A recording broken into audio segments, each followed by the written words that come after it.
নমস্কার, সুস্বাগতম। আপনারা দেখছেন জুডো ধামাকার নতুন পর্ব, সাথে আছি আমি জুডো। হ্যাঁ, বুমেরাং ছবিটা অবশেষে আমি দেখলাম, কেমন লাগলো?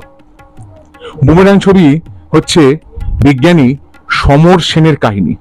সমর সেন প্রথাগত জীবনের বাইরে গিয়ে তার রিসার্চ নিয়ে, এক্সপেরিমেন্ট নিয়ে কাটাতে চান, কিন্তু তার প্রেমিকা ঈশা না, বা ঈশার পরিবার তারা চায় প্রথাগত রূপে সমর সেন চাকরি করুক। কিন্তু এরপরে এক্সপেরিমেন্টের কি হলো সমর সেনের?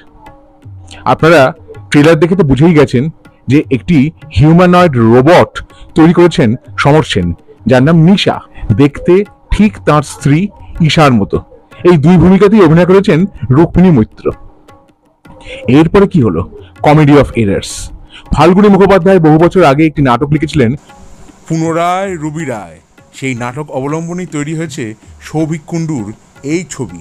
এবং যারা না দেখে বলছিল যে তেরি বাতোं में ऐसा उलझा जिया তার সাথে মিল আছে, একেবারেই নয়। এবং অনেকদিন পরে এই চারপাশে সারাদিন খালি খুন খারাপি দেখতে দেখতে বড্ড একঘেয়ে লাগে।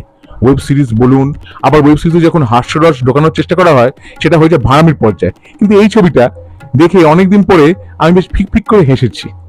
অনেক মুহূর্ত আছে যেগুলো দেখে হাসি পায়। এই যে সুন্দর একটা ফ্যামিলি এন্টারটেইনার তৈরি করা হয়েছে, তার কৃতিত্ব অবশ্যই জিতের। জিৎ হলেন এই ছবির প্রডিউসার। সৌভিক কুণ্ডু পরিচালিত এই ছবিতে সমর সেনের কিন্তু নানা রকম আবিষ্কার আমরা দেখতে পাই, অদৃশ্য ফোন কিংবা উড়ন্ত বাইক, এবং জিতের এন্ট্রিটাও কিন্তু দুর্দান্ত। কিন্তু এই ছবিটা দেখতে গিয়ে আপনার হয়তো হলিউডের, বলিউডের বা আমাদের যে স্বর্ণযুগের বাংলা ছবির অনেক ছবির কথা, প্রক্সির কথা, রাগ অনুরাগের কথা বা ওগো সুন্দরীর কথা ইত্যাদি অনেক সিচুয়েশনে মনে পড়বে। কিন্তু তা সত্ত্বেও বলবো যে একটা মজাদার ছবি আমরা দেখতে পেলাম। তবে এর রেসপন্সটা আরো বেশি হওয়া উচিত, কারণ ছবিটা একটা ফ্যামিলি এন্টারটেইনার। আমার তো মনে হয় আরেকবার দেখবো আমি। সাম্প্রতিক কালের বেশ কিছু স্ক্যামের কথা, রাজনৈতিক বিষয় ইত্যাদি অনেক কিছু আছে যেগুলো খুব হাস্যরসাত্মক ভাবে পেশ করা হয়েছে।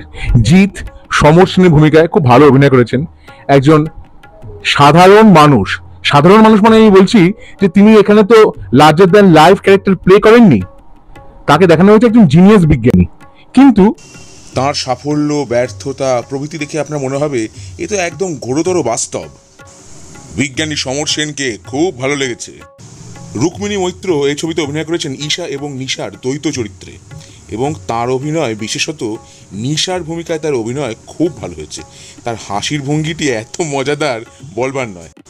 সায়েন্স ফিকশন মানে কল্পবিজ্ঞান, এইসব শব্দ শুনলে আপনি হয়তো মনে করবেন যে গুরু গম্ভীর কোনো জ্ঞান দেওয়া হয়েছে ইত্যাদি।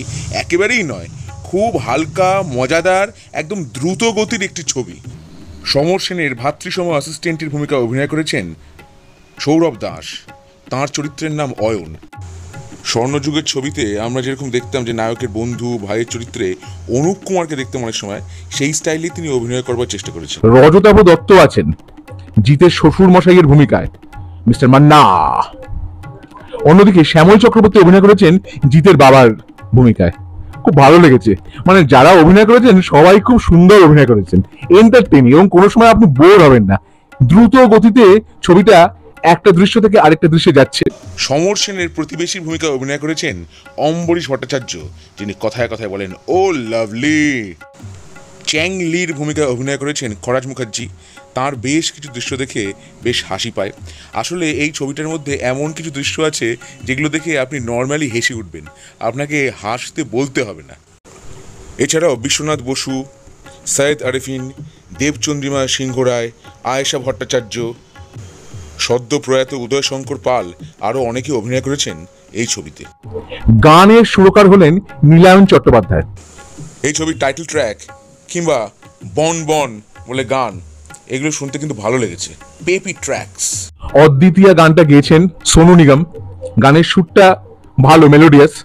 যদিও আপনার ইন্টারলিউডের যে মিউজিক, সেটা শুনে মনে পড়বে সোনু নিগমেরই গাওয়া বিখ্যাত গান কাল হোনা হো, টাইটেল ট্র্যাকের কথা। আর এই যে অদ্বিতীয়া গানটা, দয় বয় রস্যই তো অদ দ্বিতীয়া, এটা কি দ্রুতগতিতে বলতে হবে অদ্বিতীয়া, কিন্তু উচ্চারণের সময় এটা সোনু নিগমের কোনো দোষ নয়, তিনি তো জন্মসূত্রে বাঙালি নন, সুরকারেরই এটা বলে দেওয়া উচিত ছিল। শুনতে মনে হচ্ছে অদ্বিতীয়া। সেটা মনে হচ্ছে না শুনে। বুমেরাং ছবিটা আমার তো ভালো লেগেছে দেখে। তবে যেটা বললাম, এই ছবিটা কিন্তু রেসপন্স আরো ভালো হওয়া উচিত, এটা ব্যক্তিগতভাবে আমার মনে হয়েছে।